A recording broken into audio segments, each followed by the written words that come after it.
Greetings metalheads, prog snobs and music fans from all across the world, and welcome to the top 50 metal albums of 2024.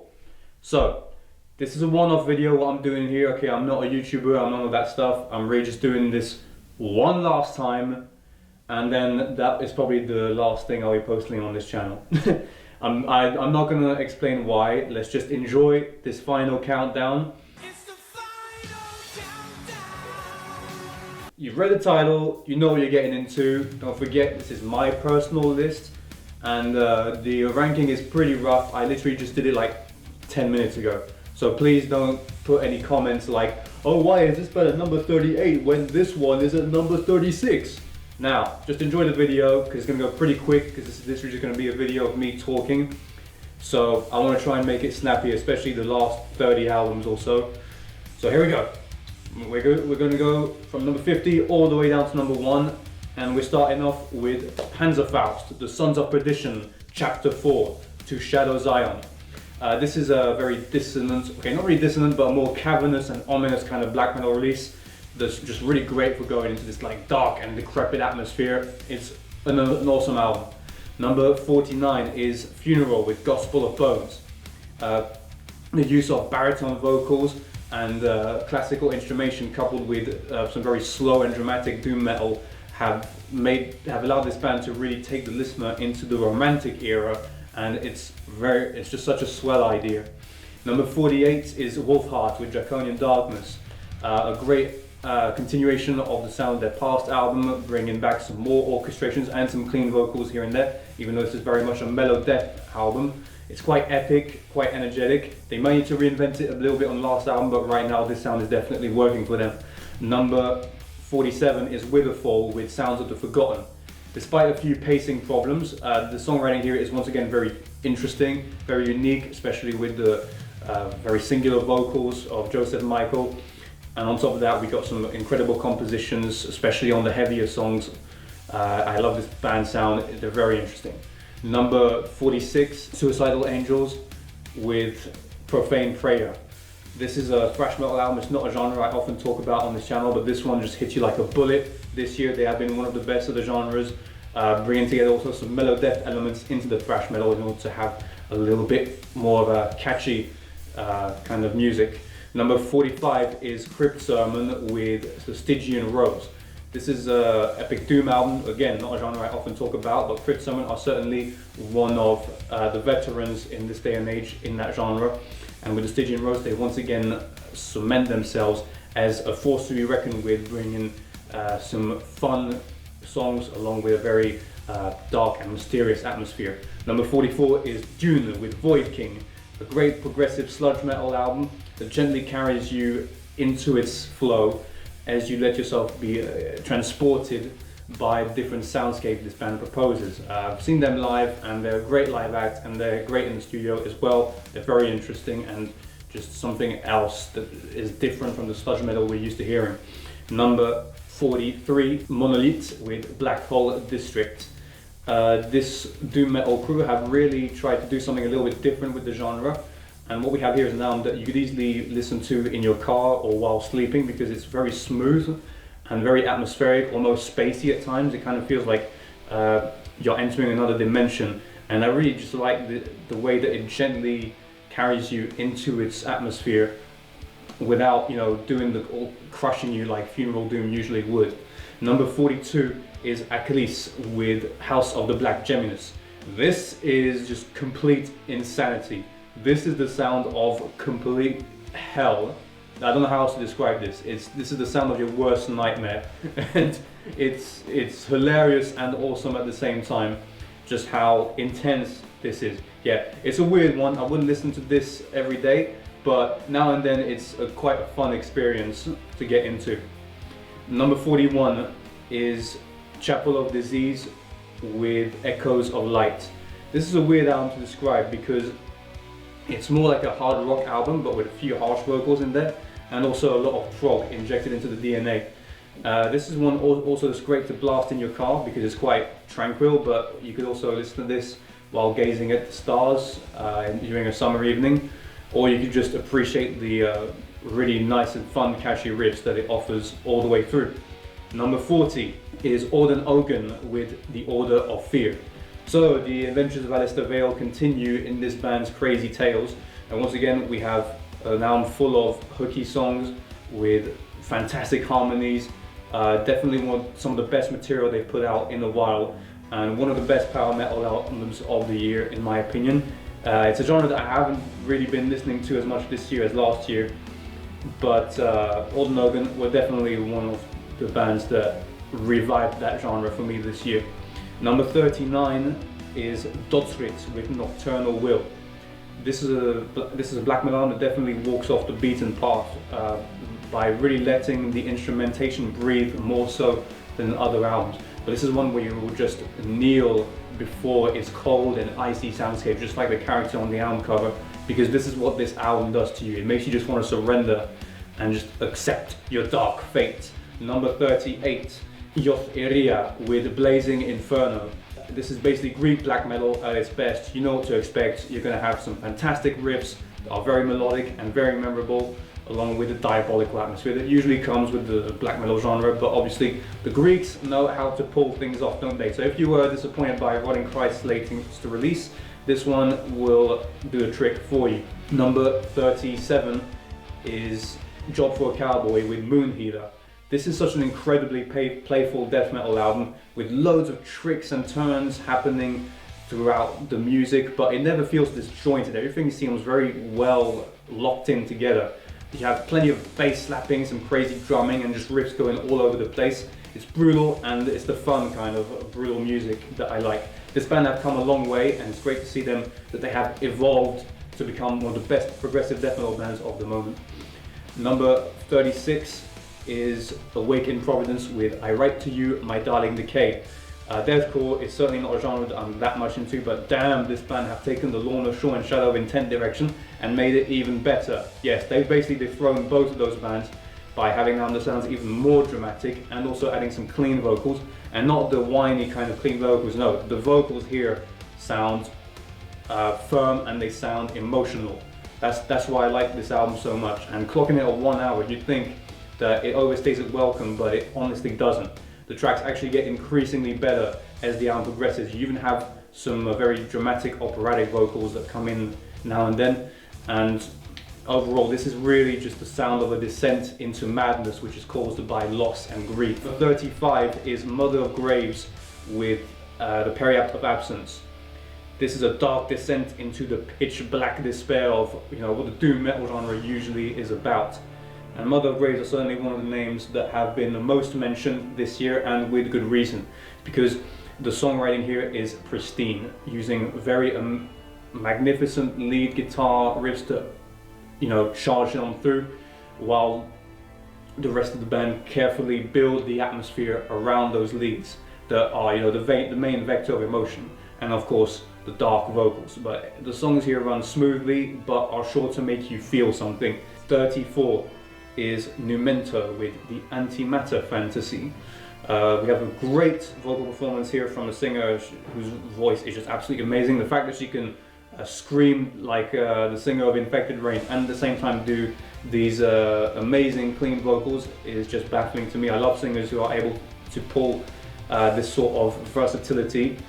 But the songwriting is also great. The songs are, have a progressive approach and they're not overblown. They're fun, they're catchy, they're memorable, and sometimes they go way beyond. Like, check out the song Elevate, which is just a brilliant demonstration of why this band needs to be known by more people.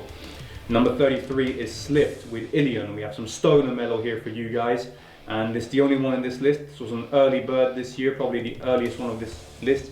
And immediately I was hooked as soon as I heard it. It's like you are tripping away without taking the slightest drug. The soundscapes on this album will create some kind of desert of imagination in your mind, in which you will just get lost for the 80-minute runtime. Yes, it's long, but it's worth it, trust me.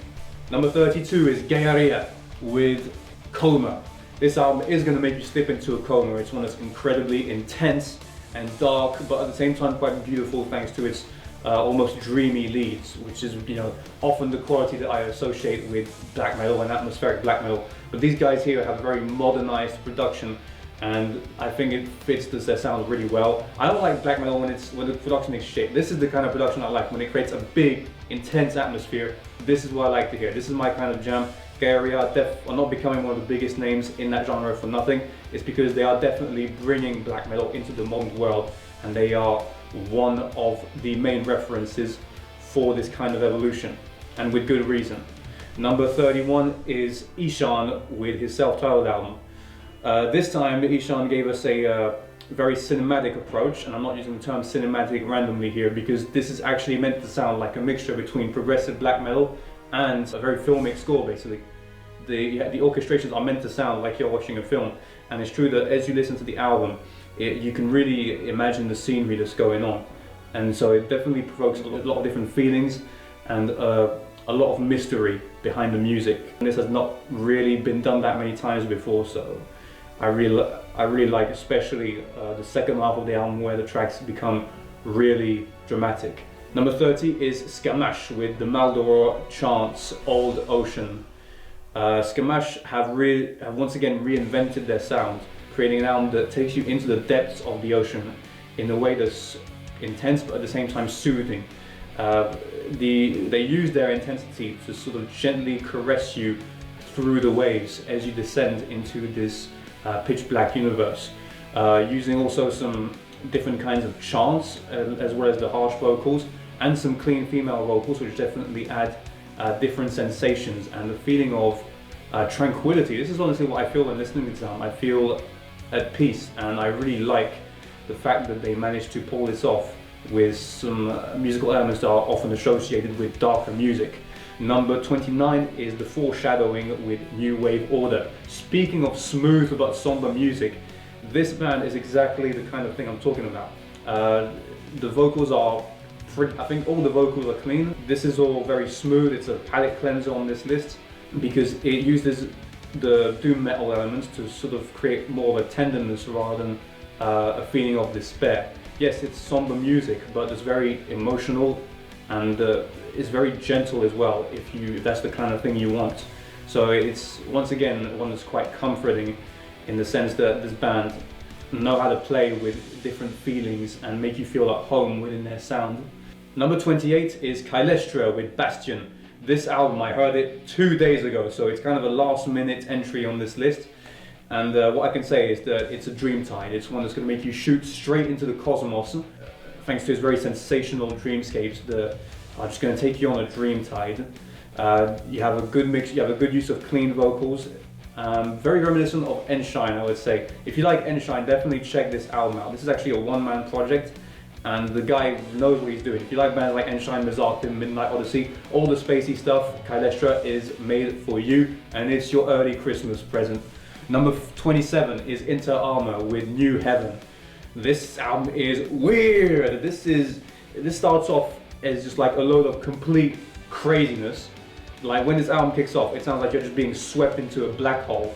But as it progresses, the atmosphere will slowly change little by little. And then you'll start to see a faint glimpse of light that is slowly reaching out to you. But the thing is, you'll still be lost in the deep, dark depths. This album then transcends towards the end in a more like doom metal direction, but a very unique one as well. I don't even know how to describe this album. This is strange, a strange progression where it's going to take you from point A to point B, and when you reach point B, you're not going to know how the hell you got there. Number 26 is Hamford with Men Guds Hond er Sterk. I apologize if I mispronounce any album titles. This is a band from the Faroe Islands, and this is when metal music actually makes me learn things, because this album is about a real event that happened during a whale hunt. Because back in the day they used to do whale hunts because that was their main food source. There was a boat that capsized, and I think 15 men lost their lives, and you can feel the element of tragedy within this album, especially in Jon Alder's beautiful vocals. He's definitely one of the best metal vocalists of today. And just all different songs carry you through that mood. It also brings in some funeral doom at times, which then crushes you and makes you feel the despair. We're halfway through, and at number 25 we have Fearton with Ethos. This is a black metal album that I have been waiting for this year, one where the atmosphere just sounds different to what you're used to. We have some violin, we have some very fresh soundscapes. We have something that, you know, if you just lie in your bed and let yourself get carried away, you will really you'll see nature itself. You'll see it unfold before you, and that is the power of atmospheric music like this album. I've seen this band live and they are super friendly people, so please go support them. I always feel guilty to put them only halfway through the list, but the thing is we have so many crazy albums that came out this year, so there you go. Number 24 is Etheria Conscienta with The Blossoming. This is a avant-garde black metal, I guess, but the fun kind of avant-garde black metal, not the weird nonsense, you know. This is like fun because it's black metal with brass instruments, and yeah, it's a good laugh, but it's not silly, you know. It's really well written. So if you want some atmospheric black metal that is definitely trying to tread new territory, check this band out. There are a lot of different instruments being incorporated, and different kinds of passages. It's very creative, just incredibly creative, very proggy, because it definitely sort of has a very fantastic nature to it. Number 23 is Ulcerates with Cutting the Throat of God. This, on the other hand, is the sound of total despair. This is the apocalypse. This band have obviously become one of the most well-known death metal bands of today, for good reason, because they obviously know how to create a very dense atmosphere. And it's crazy when you think this band is only a trio. Like, how? The atmosphere is just incredibly immersive. It feels like basically the sky is red and it's raining blood and the world is ending. It's just total despair and darkness that's performed to perfection. Number 22 is Sheer Bliss with Heavenly Down. This, on the other hand, is definitely more on the smoother end of extreme metal. Basically dials the intensity back a little bit in favor for more epic and dreamy soundscapes, especially thanks to the use of a trombone. Yes, we have a trombone here in this band that adds a whole other layer of epicness. So if you like bands like Summoning and Kaladin Brute, definitely check this out. But I actually prefer this to those bands because I feel like the atmosphere is a little bit more dense and definitely makes me feel some kind of emotion. It really feels like you're traveling, like you're exploring someplace, or like you're going back into history. And this is the first of two Hungarian bands that we're going to have here on this list. Number 21 is Oceans of Slumber, Where Gods Fear to Speak. This band have returned to their former sound, where they were blending progressive metal with some extreme death doom, but also carrying a lot of soul into their music, especially thanks to their singer's unique vocal approach, which is not something that we're used to hearing in metal. This is a voice that is very much associated with soul music almost, and I really like this style that they've been doing all these years.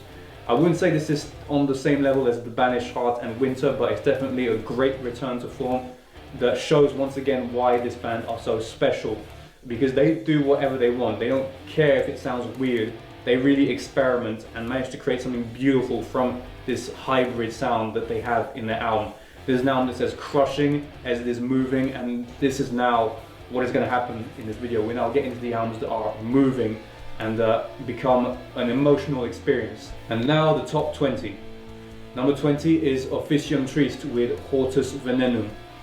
Wow, this here is a doom metal album that illustrates exactly what I mean when I say that doom metal is not just slow and heavy music. It's something that can create emotion, and they make you explore the pain and sort of give you a light at the end of the tunnel. And they do that in a very smooth way, using different soundscapes, including a lot of piano. There's some piano in there that certainly helps them elevate this element of beauty in the sorrow.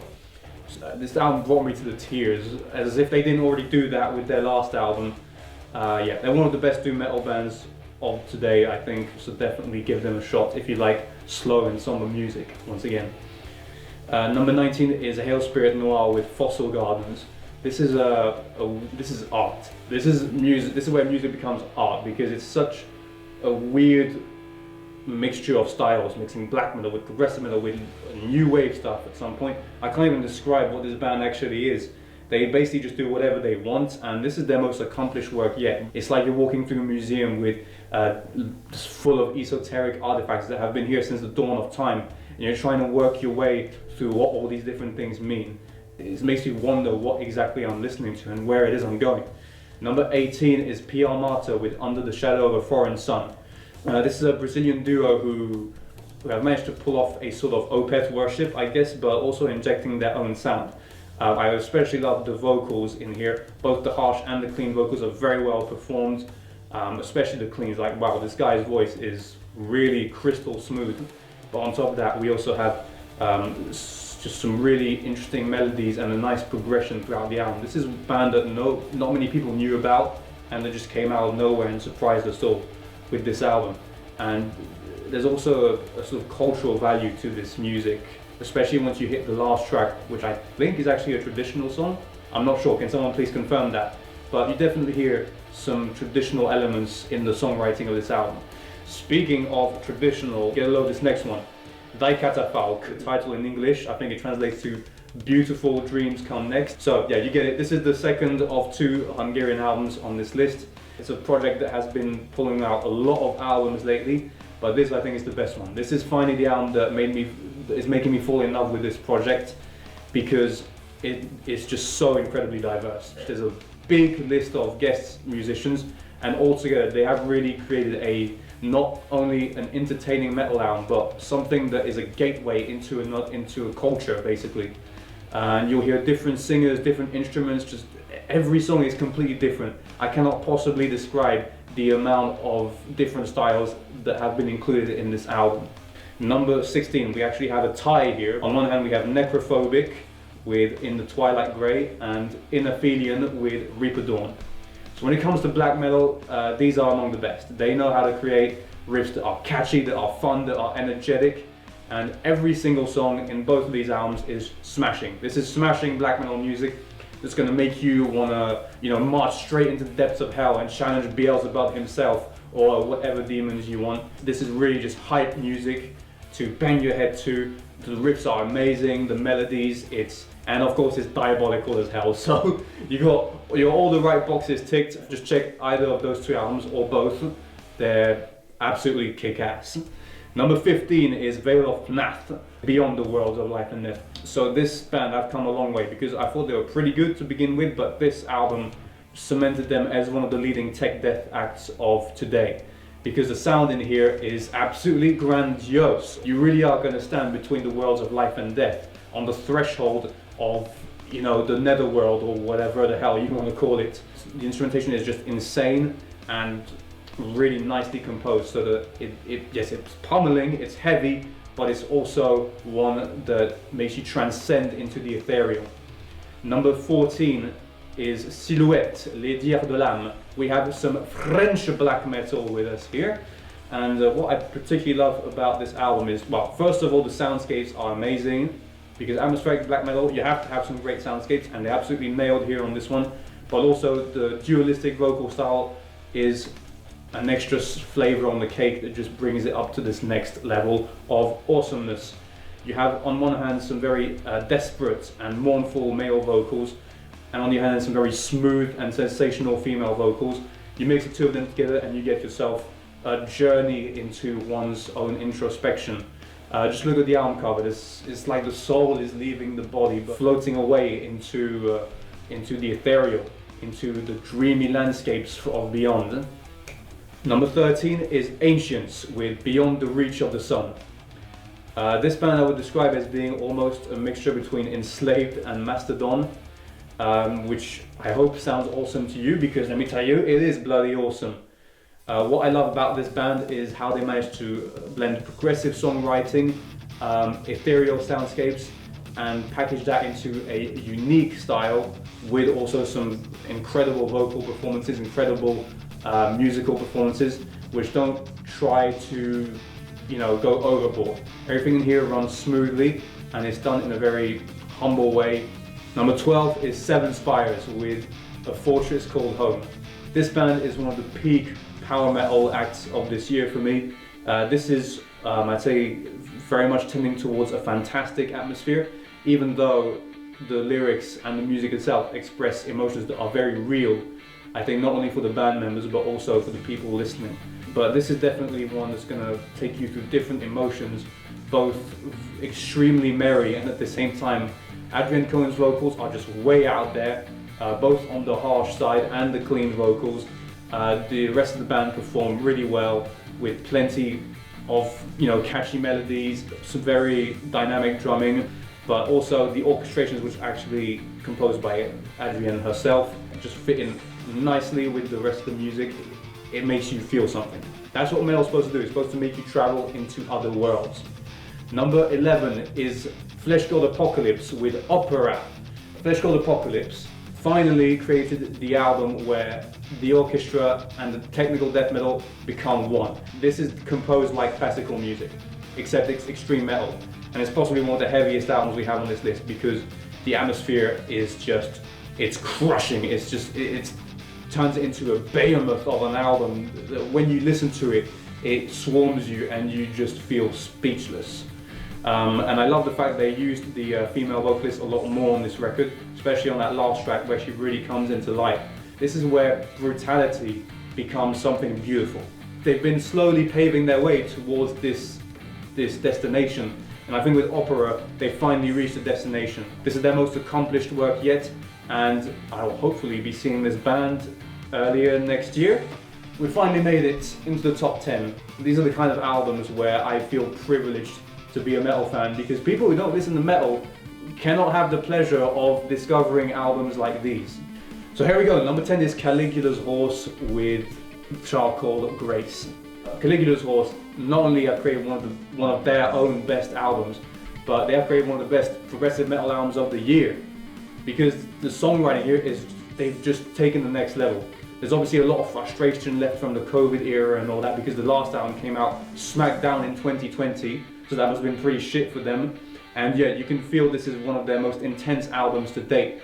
Also, the songwriting is like, they have a 4-part song which I think goes for like over 20 minutes long. Everything in here is just really tightly composed, and I just can't believe they're not a bigger band. Don't let these guys slip under the radar. If you don't know them already, get yourself familiarized. Number 9 is Amanus with Reclamation Part 1 and Reclamation Part 2. Yes, these guys actually gave us 2 albums this year for a total of 90 minutes of music. But those 90 minutes are worth it. You're probably not going to take the 2 of them in a row, but if you take them separately, I promise you this is going to be a journey that's very much worth going through. Instead of going full despair or full diabolical kind of style, here we really have 2 albums that help you explore the different emotions within you and take you on, you see the landscape. That's what I love about atmospheric black metal, when you see the landscapes, when you can see what is happening and you can feel it within you. And there's also a great use of clean vocals to balance things up a bit. They're very diverse albums. For relaxing, it's just great stuff. And there's even a song featuring Lars Nedland, is that his name, from Nagar. On Reclamation Part 2, that song is one of the best songs of the flipping year. And speaking of Nagar, they're coming in at number 8 with their new album, which is entitled Fall. Okay, they're often associated with black metal and Viking metal, but they're so much more than that. So every single song adds something new to the record. Every song, it feels like you're walking through a Nordic tale or something. It's a Norwegian band and they sound Norwegian. It sounds like you are in a Norwegian myth somewhere, in a landscape, in a snowy landscape or whatever, and there's just like all kinds of fantastic events happening. And Nagar, they do that with every album, and especially the last few have just been top notch, and Fall is definitely not an exception. Number 7 is Eternal Storm with A Giant Bound to Fall, but in this case it's A Giant Bound to Rise. So A Giant Bound to Fall is a long album, it's 17 minutes long, but it's going to fly by. What's amazing about this band is the fact that they managed to keep things interesting all the way through without necessarily changing the style much. It's just that the emotion is there. There's definitely something that speaks to my heart, where at the same time you feel a sense of mourning, not really mourning, but as if you're letting go of something, and on the other hand you're moving on. Something greater is coming ahead of you. And this is really what this year of 2024 has been. All the instrumentation is well performed because the songs are memorable. The melodies are memorable, And that's what you want in a melodeath album like this one. You want some really good melodies, plenty of dark emotion. Number 6, speaking of dark emotions, we have Opeth, the last will and testament of Father. I can't do the harsh vocals, alright? I'm gonna destroy my throat. Yes, Michael Alkerfeldt has brought back the harsh vocals. Whoop-de-woo! And we have here a legendary comeback from one of the most legendary metal bands in the world. So what is the last will and testament? Well, it's basically the reading of a deceased rich man's will, and the children, so there are 3 children, 2 twins and a woman who's suffering from some degenerative disease. They're going to learn a lot about who they really are, because in this final will, the father is going to reveal a lot of disturbing truths, and obviously the music itself is very rich, it's incredibly composed with lots of little details all over the place. What you're also going to realize when listening to this album is how well it describes what is going on, how well you can see the whole scene. It's Opeth, alright, I don't need to explain anymore. Let's move on. Alright, the top 5. Now we're coming on strong. Number 5 is Wormwood, the Star. So is this some kind of alien invasion story? Judging by the way the music sounds on this album, it's gotta be much more than that. So Wormwood are a black metal band who have been releasing some very interesting albums, but this one, I think they've reached their peak. The Star is just so incredibly unique. This is where metal makes you feel emotions. There's something magical about the sound, especially in the track, I think it's called To Suffer Existence. Oh my gosh, and I mean that's just one track, but every single song in here is great, and you really feel an evolution with every song adding some new emotions, some new feelings, some new chapters in the story. What is coming up next? What new surprise is the band going to throw at you? Are they actually going to be able to maintain your attention all the way through? Well, yes, it's a smooth album which strays away from the general sort of very dark nature of black metal and turns it into something that's a little bit more fun, while still keeping the very mysterious aspects of the genre. Number 4 is In Vain with Solem. Nothing is in vain with this band. We have here a perfect mixture of progressive metal, melodic death metal and black metal, all combined into a package that feels serene. It's glorious. I cannot believe that this band hasn't exploded already, because the vocal performances are fantastic, the instrumentation is there, the songs all sound different, and within the same song you are going to feel different emotions, especially when they switch from like the very dark black metal aspect to the sort of lighter moments in the album. And this almost was the album of the year. It's just that then it got dethroned, unfortunately for it, by 3 other albums which we're about to get to. So the last 3 albums I don't think will surprise you, because they're literally the same 3 albums that everybody's been picking. But let's just get on with it. Number 3 is Blood Incantation with Absolute Elsewhere. This is a multiversal album. When I say metal makes you traverse worlds, this is what I'm talking about. This is going to open the gates of all the dimensions in time and space, and it's going to merge all the different worlds together.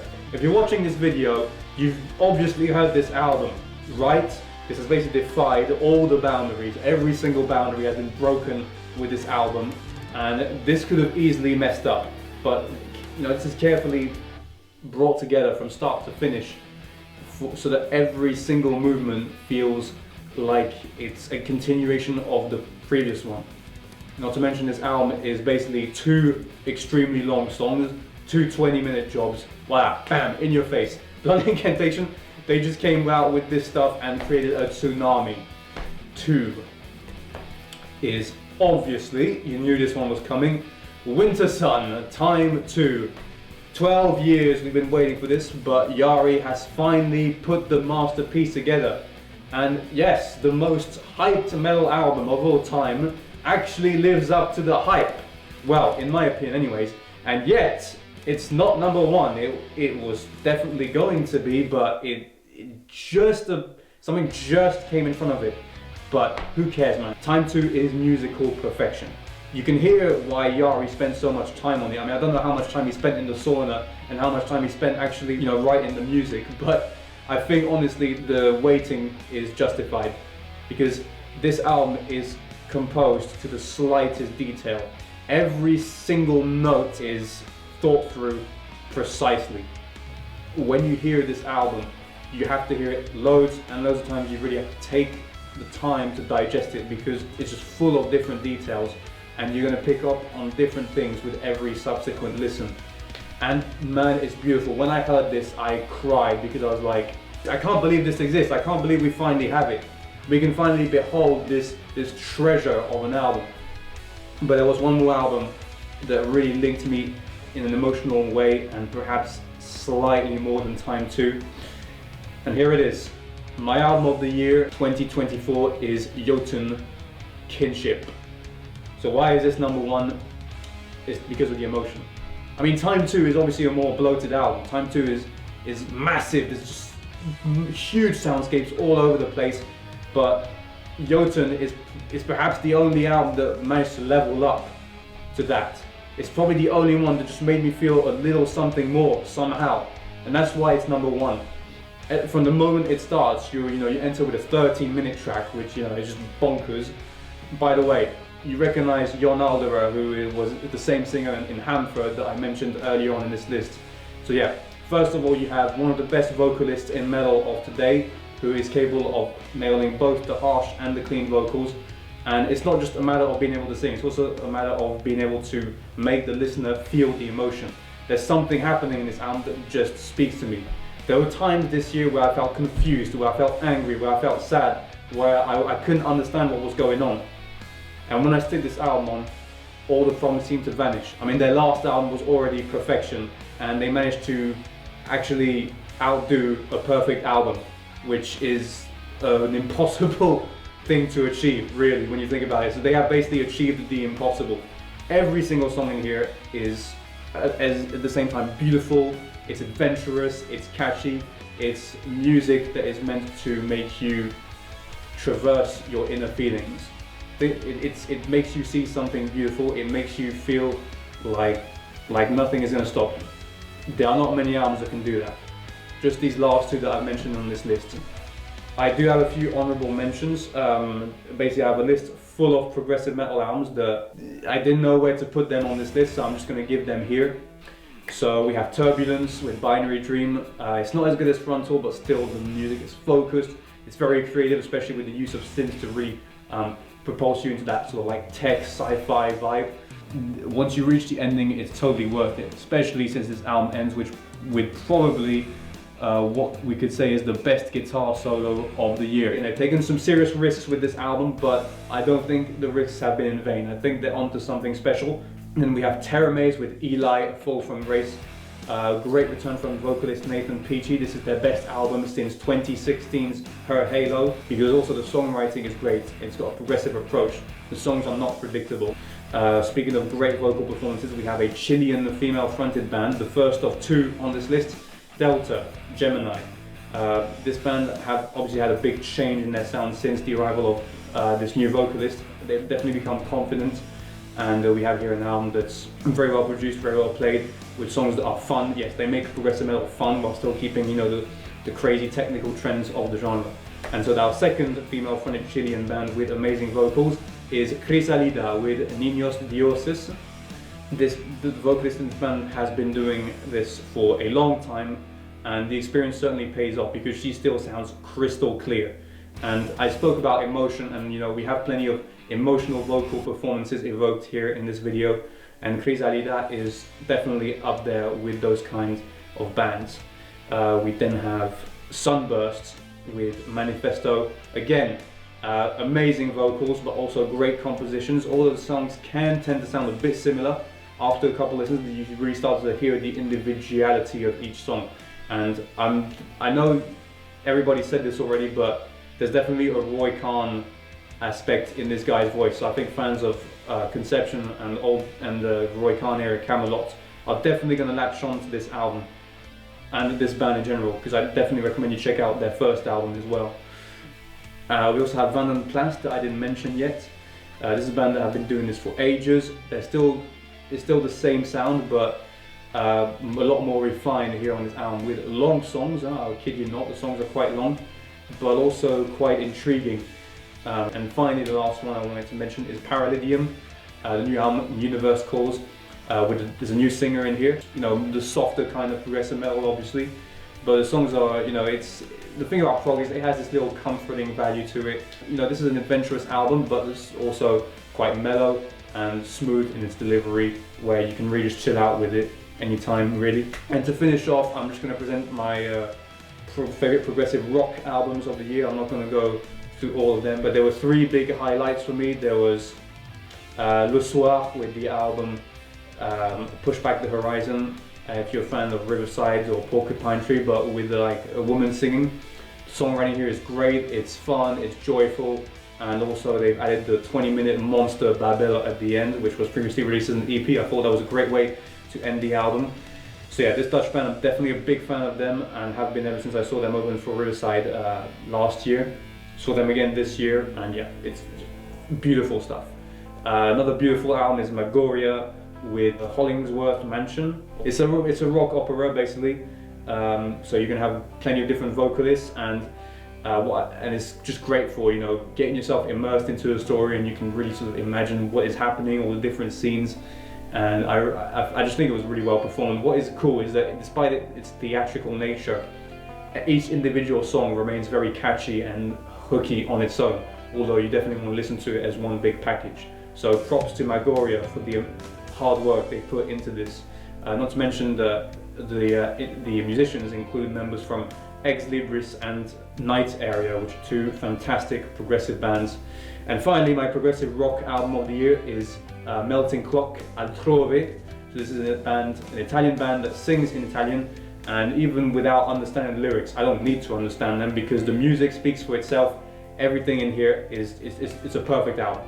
When it comes to progressive rock, I'm looking for emotion, and this album cradled me like a little baby and just took me on an absolute voyage. I also met this band, you know, a little bonus when listening to this album, when you've actually met the band, you remember some good times basically.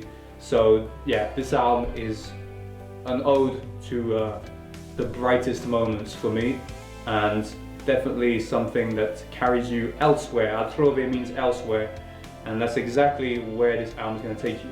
So there we have it. This is the end of the video. Thank you all for coming back a year later, and welcome, welcome and goodbye to all the newcomers. The least you can do for me is, if you feel like it, please hit the like button to push the video out a little bit more. I want to get 2024 views on this, okay? That's my objective. So please pass the video around as much as possible. Of course, share your favorites down below, and I wish you all the best. I don't really want to be continuing the YouTube channel because I don't see myself up to it, but I enjoyed it still. I enjoyed doing it for one last time, and I'm glad to have been able to share all these albums with you. Look, it's simple. If you want to track good metal and prog music, just use the following sites: Metal Archives, Metal Storm, Prog Archives, and the Prog Space there. I've just given you 5 sources, that on top of all the other YouTubers on the internet. Now you know how to find all the good stuff on your own. So just do that, and then let's just have fun. Go to gigs, go on holiday, do stuff, have a great life. That's all I can say to you. And thank you for sticking with me all the way through this video. See you.